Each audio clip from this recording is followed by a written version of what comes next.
Welcome back to History of Simple Things.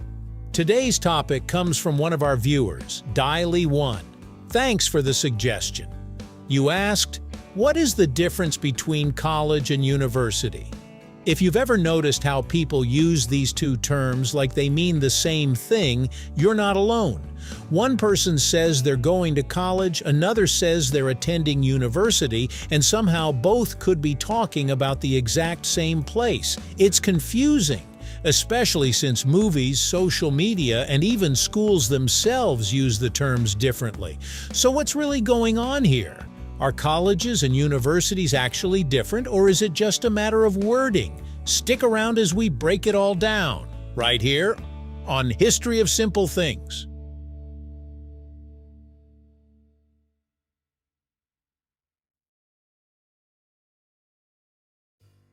To understand the difference, we need to go back in time. The word university comes from the Latin universitas, which originally meant a community of teachers and scholars. Early universities began appearing in Europe around the 11th and 12th centuries, places like Bologna and Oxford, where students studied a wide range of subjects under one institution. College, on the other hand, came from the Latin collegium, meaning a group of people living together under shared rules. In early universities, colleges were often smaller communities within a larger university, where students lived, studied, and received guidance. Over time, especially in countries like the United States, the meaning started to shift and evolve, leading to the confusion we have today. A college is generally a smaller educational institution that focuses on undergraduate education. That means it primarily offers bachelor's degrees and sometimes associate degrees or diplomas. Colleges tend to have fewer students, smaller class sizes, and often a more personal learning environment.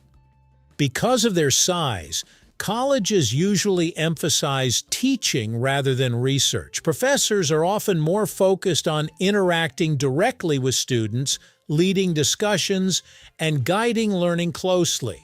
This can create a more intimate academic experience where students feel more connected to their instructors and classmates. In some countries, like the United States, colleges can be standalone institutions, but in other places, a college might actually be part of a larger university, functioning as one division within a bigger system. A university is typically a larger institution that offers both undergraduate and postgraduate programs. This includes master's degrees, doctorates, and professional degrees like medicine or law. Universities are usually made up of multiple faculties or schools, such as a school of engineering, a business school, or a medical school, all under one umbrella. One key feature of universities is their focus on research. Professors at universities are often involved in producing new knowledge, conducting studies, and publishing academic work. Because of this, students, especially at higher levels, may have opportunities to participate in research projects or work in advanced laboratories. Universities also tend to have larger campuses, more facilities, and a wider variety of programs compared to colleges. This gives students more options, but it can also mean bigger class sizes, especially in introductory courses. If you strip it down to the basics, the main differences come down to size, scope, and focus. Colleges are usually smaller, focus on undergraduate teaching, and offer a more personal experience.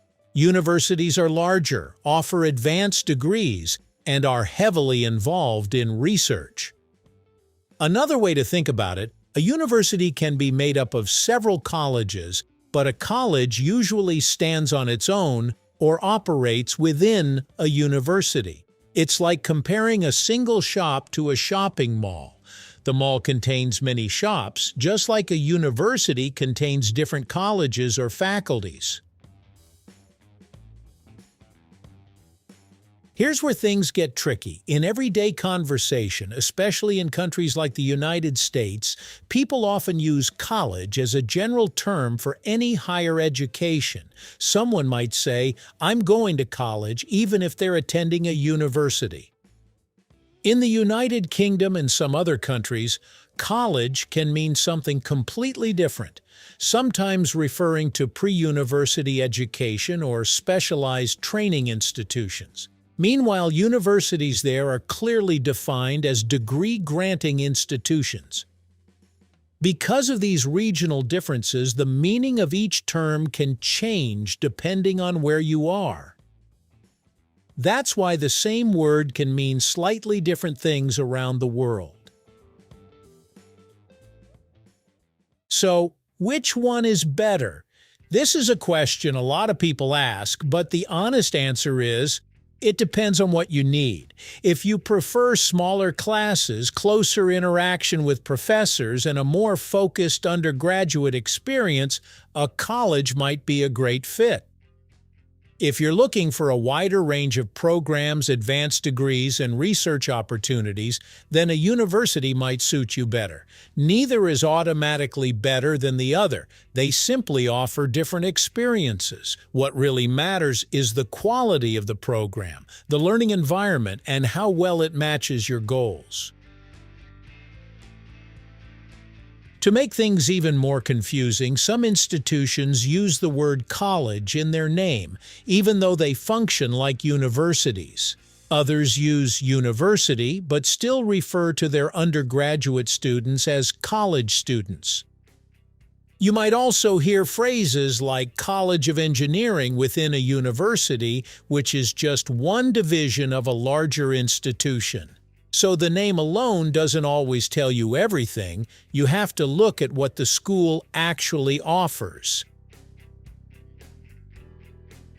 At the end of the day, the difference between college and university isn't as mysterious as it first seems.